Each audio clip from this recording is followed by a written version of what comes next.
தந்தை, மகன், தூயாவியாரின் பெயராலே ஆமேன். நம் ஆண்டவராகிய இயேசு கிறிஸ்துவின் அருளும் தூய ஆவியாரின் நட்புறவும் உங்கள் அனைவரோடும் இருப்பதாக, ஆன்மாவோடும் இருப்பதாக. கிறிஸ்து இயேசுவில் எனக்கு பிரியமானவர்களே, தவக்காலம், அருளின் காலம், இரக்கத்தின் காலம், மனமாற்றத்தின் காலம். இந்த சிலுவை பாதையின் வழியாக நாம் பாடுகளின் பாதையில் பாசத்தோடு பயணிக்க உங்களை நான் அன்போடு அழைக்கிறேன். இந்த திருச்சிலுவை பாதையை நாம் பக்தியோடு பங்கெடுக்க நம்முடைய பாவங்களையும் பலவீனங்களையும் ஏற்றுக்கொண்டு மனம் வருந்தி மன்னிப்பு கேட்போம். எல்லாமல்ல இறைவனிடமும் சகோதர சகோதரிகளை உங்களிடமும் நம் தேவனாகிய ஆண்டவரிடம் எனக்காக வேண்டிக் கொள்ள மன்றாடுகிறேன். இயேசுவின் பாதையில் என் மீட்பு. முன்னுரை. சாபத்துக்குரிய கழுமரம் மீட்பின் மரமானதே முன்னால். கரடு முரடான கற்கள் நிறைந்த கல்வாரி புனித பாதையானதே முன்னால். என் இறைவா, என் மீட்பரே, சிலுவை அவமானத்தின் சின்னம், தண்டனை கருவி என்று எதிர்மறையாக கூறப்படும் அனைத்தும் உன் உதிரம் அம்மரத்தின் மேல் படும் வரைதான். அதன் பின் அது ஒரு மீட்பின் சின்னம், அமைதியின் அடையாளம் என்று பல பரிமாணங்களை பெற்றது. சிலுவை ஒரு பாரம் அல்ல, அது நம் வாழ்க்கை. அத்தகைய சிலுவை பாதையினை தியானிக்க தகுந்த காலம்தான் இந்த அவகாலம். முதல் நிலை, இயேசுநாதர் மரண தீர்வையிடப்படுகிறார். அநீதி நீதியாய் விதைக்கப்படுகிறது. தீயினால் சுட்ட புண் உள்ளாரும் ஆறாதே, நாவினால் சுட்ட வடு. கூட இருந்தவன், பழகியவன் காட்டிக் கொடுக்க மறுதளித்து சிதறின் போன சீடர்களினால் எழும் மனவலி ஒருபுறம் இருக்க, பரிசேயர்களும் சதுசேயர்களும் மறைநூல் அறிஞர்களும் மாறி மாறி பிலாத்து முன் பழி சுமத்த, இவர்களின் மனமாற்றத்திற்குத்தான் என் தந்தை என்னை அனுப்பினார் என்ற சிந்தனையுடன் குற்றமற்றவர் குற்றவாளியாய் பாவிகள் முன் நிற்கிறார். ஜெபம். என் அன்பு இறைவா, என்னால் முடிந்தவரை பிறருக்கு அநியாயம் விளைவிக்காமல் வாழ உம் இரக்கத்தை பொழிந்தருளும். ஆமென். எங்கள் மீது இரக்கமாயிரும் இறைவா, எங்கள் மீது இரக்கமாயிரும். மரித்த இறை மக்களின் ஆன்மாக்கள் உமது இரக்கத்தால் முடிவில்லா அமைதியில் இளைப்பாறுதல் அடைவார்களாக. ஆமென். இரண்டாம் நிலை, இயேசு சிலுவை சுமத்தப்படுகிறார். அநீதி இயேசுவின் தோளில். சுமைகளை கண்டு நீ துவண்டு விடாதே. இந்த உலகத்தை சுமக்கும் பூமியே உன் காலடியில்தான். சுமை இயேசுவின் தோளில் சுமத்தப்படுகிறது. முதலாவதாக பொறுமையின்மை, ஏற்றுக்கொள்ளாமை, வன்மங்கள் மற்றும் வீண் பழிகளினால் இயேசுவின் மீது கொடூரமான கடினமான சிலுவையை சுமத்துகிறார்கள். இரண்டாவது, யாருக்காக இந்த சிலுவை? நமக்காக, கடவுளின் பிள்ளைகளாக, நமக்காய் நாம் செய்த அநியாய செயல்களுக்காய். ஜெபம். அன்பு இயேசுவே, எம் குடும்பத்திலும் சமுதாயத்திலும் ஒருவர் மற்றவருடைய சுமைகளை சுமக்க தோள் கொடுக்க அருள் தாரும். ஆமேன். எங்கள் மீது இரக்கமாயிரும் இறைவா, எங்கள் மீது இரக்கமாயிரும். மரித்த இறை மக்களின் ஆன்மாக்கள் உமது இரக்கத்தால் முடிவில்லா அமைதியில் இளைப்பாறுதல் அடைவார்களாக. ஆமென்.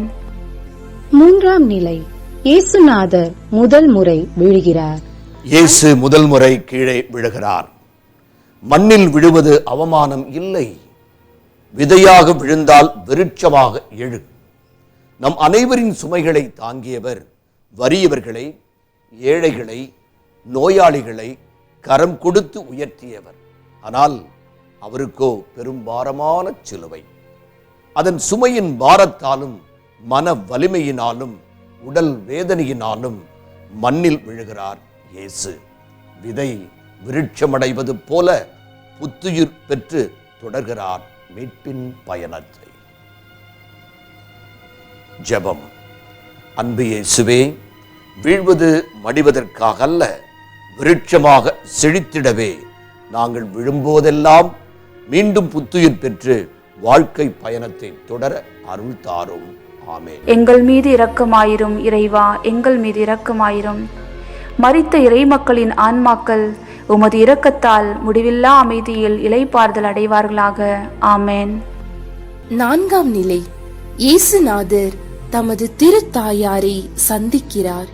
இயேசு தன் தாயை சந்திக்கிறார். என் மகன் என்ன தவறு செய்தான்? நோயாளிகளை தொட்டு குணமாக்கினான், பாவிகளை மனமாறச் செய்தான், வறியவர்களை தேடிச் சென்று அரவணைத்தான், வழிதவறி திரிந்தவர்களை நல்வழி நடத்தினான், கடவுளின் உறைவிடமான ஆலயத்தை தூய்மையாக்கினான். ஆனால் இங்கு அவன் மீது கொடிய சிலுவை சுமத்தி முள்முடி வைத்து கசைகளால் அடித்து இழுத்துச் செல்லுகிறார்களே என்று தன் மகன் இயேசுவை கண்டு உள்ள குமுறலோடு சிமியோனின் வாக்கினை இச்சந்திப்பில் நினைவு கூறுகிறார் இயேசுவின் தாய் மரியாள். ஜெபம். தாயான தெய்வமே, எங்கள் பிள்ளைகளுக்கு நல் முன்மாதிரியான பெற்றோர்களாய் புரிதலோடு நல்ல உறவோடு வாழ்க்கையை வாழ்ந்து காட்டிட அருள் தாரும். ஆமென். எங்கள் மீது இரக்கமாயிரும் இறைவா, எங்கள் மீது இரக்கமாயிரும். மரித்த இறைமக்களின் ஆன்மாக்கள் உமது இரக்கத்தால் முடிவில்லா அமைதியில் இளைப்பாறுதல் அடைவார்களாக. ஆமென். 5ஆம் நிலை. இயேசுநாதர் சிலுவை சுமக்க சீமோன் உதவுகிறார். சீமோனின் உதவி இயேசுவுக்கு. கல்வாரி பயணத்தில் களைத்து போன இயேசுவுக்கு உதவிட யார் இருக்கிறார்கள்? 3 ஆண்டுகள் உடனிருந்த தன் சீடர்கள் எங்கு போனார்கள்? எல்லோரும் உம்மை விட்டு ஓடி போனாலும் நான் ஒருபோதும் ஓடி போக மாட்டேன் என்று சொன்ன பேதுரு எங்கே? நாமும் செல்வோம், அவரோடு இறப்போம் என்று கூறிய தோமா எங்கே? இல்லை, யாருமே இல்லை. கை நெகிழப்பட்ட இயேசுவின் சிலுவையை சுமக்க தோள் கொடுக்கிறார் சீமோன். ஜெபம்.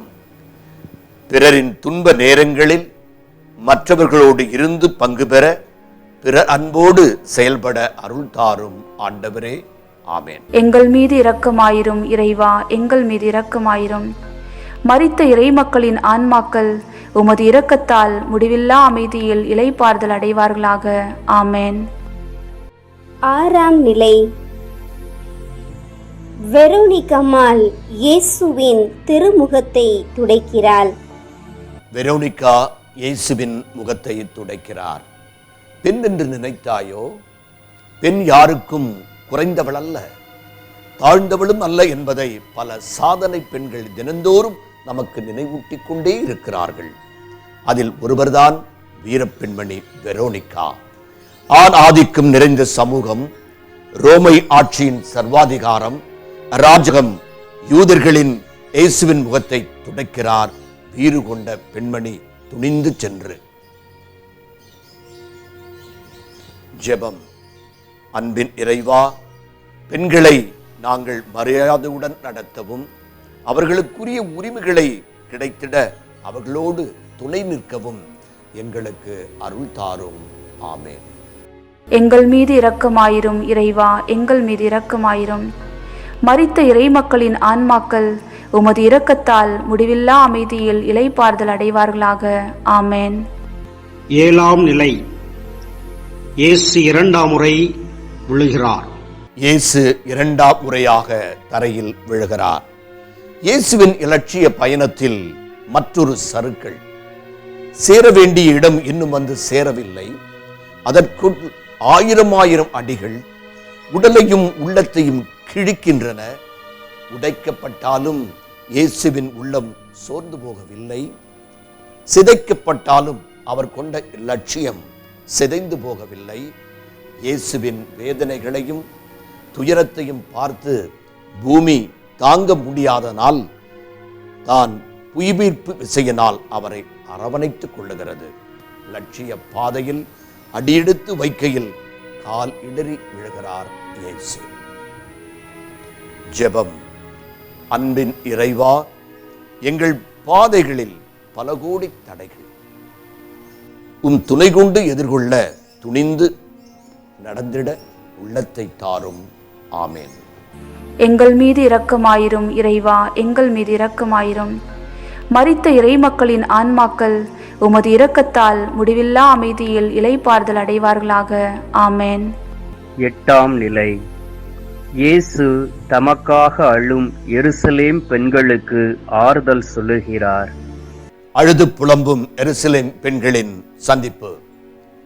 இவன் கதையை இன்றோடு முடித்தாக வேண்டும் என்று கொலைவெறியீடு இருக்கும் ஒரு கூட்டம், வாழ்க்கை முழுவதும் வேடிக்கை பார்ப்பதிலே நேரத்தை கழிக்கும் மற்றொரு கூட்டம். இத்தகைய பல வகையான கூட்டங்களின் மத்தியில் இயேசுவின் துயரங்களைக் கண்டு மனம் நொந்து மாரடித்து புலம்பிய வண்ணம் இயேசுவை பின்தொடரும் எருசலேம் பெண்கள். ஜெபம். அன்பின் இறைவா, இறைவனின் படைப்பில் ஆணும் பெண்ணும் சமம் என்ற ஆழமான உண்மையினை நாங்கள் என்றும் உணர்ந்து வாழ அருள் தாரும். ஆமென். எங்கள் மீது இரக்கமாயிரும் இறைவா, எங்கள் மீது இரக்கமாயிரும். மரித்த இறைமக்களின் ஆன்மாக்கள் உமது இரக்கத்தால் முடிவில்லா அமைதியில் இளைப்பாறுதல் அடைவார்களாக.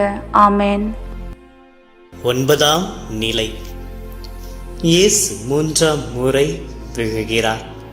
இயேசு மூன்றாம் முறை தரையில் விழுகிறார். இயேசுவின் கல்வாரி நோக்கிய லட்சிய பயணத்தின் இறுதி கட்டத்தில் மற்ற ஒரு தடங்கல். பலமிழந்த இயேசு பூமி தாயின் மடியில் மூன்றாம் முறையாய் சாய்கிறார். கலிலேயா, யூதேயா, சமாரியா என்று ஓய்வில்லாமல் நடந்து சென்று பிணியாளர்களையும் பாவிகளையும் சந்தித்த இயேசுவின் கால்கள் பாரமான சிலுவையினாலும் ரோமானிய படைகளின் கொடுமையினாலும் தடுமாறவே மூன்றாம் முறையாக கீழே விழுகிறார் இயேசு. ஜெபம். அன்பு இயேசுவே, நாங்கள் விழுந்து கிடப்பதில் சுகம் கண்டுவிடாமல் முயன்று துணிந்து எழுந்து நடந்திட உமது அருளை தாரும். ஆமென். எங்கள் மீது இரக்கமாயிரும் இறைவா, எங்கள் மீது இரக்கமாயிரும். மரித்த இறைமக்களின் ஆன்மாக்கள் உமது இரக்கத்தால் முடிவில்லா அமைதியில் இளைப்பாறுதல் அடைவார்களாக. ஆமென். பத்தாம் நிலை. இயேசுவின் ஆடைகள் உரியப்படுகின்றன. இயேசுவின் ஆடைகள் களையப்படுகின்றன. அவமானங்கள் வாழ்க்கையில் நாம் சந்திக்கக்கூடியவை. அதிலும் இயேசு இன்று சந்தித்தவை செய்தவை அனைத்தும் பொறுத்து கொள்ள முடியாதவை. அதிலும் குறிப்பாக மிகுந்த வேதனையிலும் வலிகளுடனும் குற்றுயிராய் கல்வாரியை அடைந்த இயேசுவின் ஆடைகளை கலைந்து அவமானத்தின் உச்சிக்கு அழைத்துச் சென்றார்கள். அந்த தூயவரின் ஆடையை தங்களுக்குள் யாருக்கென்று சீட்டு போட்டு பார்க்கின்றார்கள். ஜெபம். ஆண்டவரே, எங்கள் குடும்பத்திலும் சமூகத்திலும் மனிதத்தை அவமானப்படுத்தாமல் மனித மாண்பையும் பிறர் நலத்தையும் வளர்க்க அருள் தாரும். ஆமென். எங்கள் மீது இரக்கமாயிரும் இறைவா, எங்கள் மீது இரக்கமாயிரும். மரித்த இறைமக்களின் ஆன்மாக்கள் உமது இரக்கத்தால் முடிவில்லா அமைதியில் இளைப்பாறுதல் அடைவார்களாக. ஆமென். 11ஆம் நிலை. இயேசுவை சிலுவையில் அறைகின்றனர். இயேசு சிலுவையில் அறையப்படுகிறார். இதோ கழுமரம். அக்கழுமரத்தில் சிதைக்கப்படும் ஒரு கருணை உள்ளம். நோயாளிகளை குணமாக்கியவர், பேய்களை ஓட்டியவர், தொடுநோயாளிகளை தொட்டு குணமாக்கிய பரமனின் பிஞ்சு கரங்கள் சிலுவையில் ஆணியால் சிதைக்கப்படுகின்றன. கரடுமுரடான பாதைகள், மலைகள், காடுகள், இறுதியாய் கல்வாரி மலை என்று அயராமல் நடந்து சென்று கடம்பலை செய்த கால்கள் சிலுவையில் அறையப்படுகின்றன. இயேசு சிலுவையில் குற்றுயிராய் சிதைக்கப்படுகிறார். ஜெபம். அன்பின் இறைவா, விமர்சனம் என்ற பெயரில் அடுத்தவர்களை ஆணி கொண்டு அறையாமல் அன்பு செய்து வாழும் உயரிய உள்ளத்தை எங்களுக்கு தாரும். ஆமென். எங்கள் மீது இரக்கமாயிரும் இறைவா, எங்கள் மீது இரக்கமாயிரும். மரித்த இறைமக்களின் ஆன்மாக்கள் உமது இரக்கத்தால் முடிவில்லா அமைதியில் இளைப்பாறுதல் அடைவார்களாக. ஆமென். 12ஆம் நிலை. இயேசு சிலுவையில் உயிர் விடுகிறார். 12ஆம் நிலை. இயேசு சிலுவையில் உயிர் விடுகிறார். உயிர் பிரியும் இத்தருணத்திலும் இயேசு சிலுவையில் அறைந்தவர்களை மன்னித்து மன்னிப்பையும் பிறர் அன்பையும் போதிக்கிறார் இயேசு. தனது தாயை நமது தாயாய் தந்து தமது வல்லல் தன்மையை வெளிப்படுத்துகிறார். எல்லாம் நிறைவேறிற்று என்று தன்னை தந்தையிடம் ஒப்படைத்து தனது கீழ்ப்படுதலை கற்றுத்தருகிறார். நாம் கற்றுக்கொள்ள தயாரா? ஜெபம். அன்பு இயேசுவே, அன்பு, பரிவு, மன்னிப்பு, கீழ்ப்படிதல் போன்ற ஒரு சிலுவையின் படிப்பினைகளை பின்பற்றிட எமக்கு அருள் தாரும். ஆமென். எங்கள் மீது இரக்கமாயிரும் இறைவா, எங்கள் மீது இரக்கமாயிரும். மரித்த இறைமக்களின் ஆன்மாக்கள் உமது இரக்கத்தால் முடிவில்லா அமைதியில் இளைப்பாறுதல் அடைவார்களாக. ஆமென். 13ஆம் நிலை. இயேசுவின் உடல் தாயார் மடியில் வைக்கப்படுகின்றது. தாயின் மடியில் இயேசு, சிலுவை அடியில் அன்னை மரியின் மடியில் கிடத்தப்படுகிறார். இயேசு மனிதன் என்று அறிய முடியாத அளவுக்கு சிதைக்கப்பட்டுள்ள தன் மகனை காணும்போது மரியின் உள்ளம் வாளினால் ஊடுருவப்படுகிறது. தாயின் தவிப்பை கூற வார்த்தைகளே இல்லை. அத்தகைய தவிப்பு, ஏக்கம், வேதனை அன்னை மரியின் உள்ளத்தில். அவளின் கண்ணீரால் இயேசுவை கழுவுகிறாள். இதே அன்னைதான் கானாவூர் திருமணத்தில் கடவுளின் திருவுளம் வெளிப்பட காரணமாக இருந்தவர். அவரே கல்வாரியிலும் கடவுளின் மாட்சி வெளிப்படும் வரை காத்திருக்கிறார். ஜெபம். அன்பு இயேசுவே, உம் அன்னையைப் போல் இறை திட்டத்திற்கு கீழ்ப்படிந்து நம்பிக்கையுடன் வாழ அருள் தாரும். ஆமென். எங்கள் மீது இரக்கமாயிரும் இறைவா, எங்கள் மீது இரக்கமாயிரும். மரித்த இறைமக்களின் ஆன்மாக்கள் உமது இரக்கத்தால் முடிவில்லா அமைதியில் இளைப்பாறுதல் அடைவார்களாக. ஆமென். 14ஆம் நிலை. இயேசு கல்லறையில் அடக்கம் செய்யப்படுகிறார். கல்லறையில் அடக்கம் செய்யப்படுதல். மாட்டுக்குடிலில் பிறந்து தங்கும் இடமின்றி பணியாற்றி நிந்தை அவமானங்கள் சிலுவை சாவை ஏற்று இறுதியாய் பிறருக்குரிய கல்லறையில் அடக்கம் செய்யப்பட்ட இயேசுவின் இறுதி வார்த்தைகள் என்ன? அன்பு சகோதர சகோதரிகளே, இருளிலிருந்து அருள்வாழ்வுக்கு நம்மை மீட்டெடுக்க மனிதனாய் பிறந்தது எப்படி நாம் வாழ வேண்டும் என்று கற்பித்தார். நம்மை பாவத்திலிருந்து மீட்பின் வாழ்விற்கு அழைத்துச் செல்ல சிலுவை சாவை ஏற்றார் நம் இயேசு. அவர் சுமந்த சிலுவையை மீட்பின் சின்னமாய் அன்பின் கருவியாய் விட்டு செல்லுகிறார் இயேசு. ஜெபம். அன்பின் இறைவா, பாவ இயல்பினை விட்டொழித்து புது படைப்பாக மாறிடவும் அன்பில் நிலைத்திடவும் அருள் தாரும். ஆமென். எங்கள் மீது இரக்கமாயிரும் இறைவா, எங்கள் மீது இரக்கமாயிரும். மரித்த இறைமக்களின் ஆன்மாக்கள் உமது இரக்கத்தால் முடிவில்லா அமைதியில் இளைப்பாறுதல் அடைவார்களாக. ஆமென். பாடுகளின் பாதையில் பக்தியோடும் பாசத்தோடும் நடந்து வந்த உங்கள் அனைவருக்கும் திருத்தந்தையின் பரிபூர்ண பலன் பெற ஜெபிப்போம். விண்ணுலகில் இருக்கிற எங்கள் தந்தையே, உமது பெயர் தூயதென போற்ற பெறுக. உமது ஆட்சி வருக. உமது திருவுளம் விண்ணுலகில் நிறைவேறுவது போல மண்ணுலகிலும் நிறைவேறுக. எங்கள் அன்றாட உணவை இன்று எங்களுக்கு தாரும். எங்களுக்கு எதிராக குற்றம் செய்வோரை நாங்கள் மன்னிப்பது போல எங்கள் குற்றங்களை மன்னியும். எங்களை சோதனைக்கு உட்படுத்தாதேயும், தீமையிலிருந்து எங்களை விடுவித்தருளும். ஆமேன். எல்லாமல்ல இறைவன் தந்தை, மகன், தூய ஆவியார் உங்களை நிறைவாக ஆசீர்வதிப்பாராக. ஆமென்.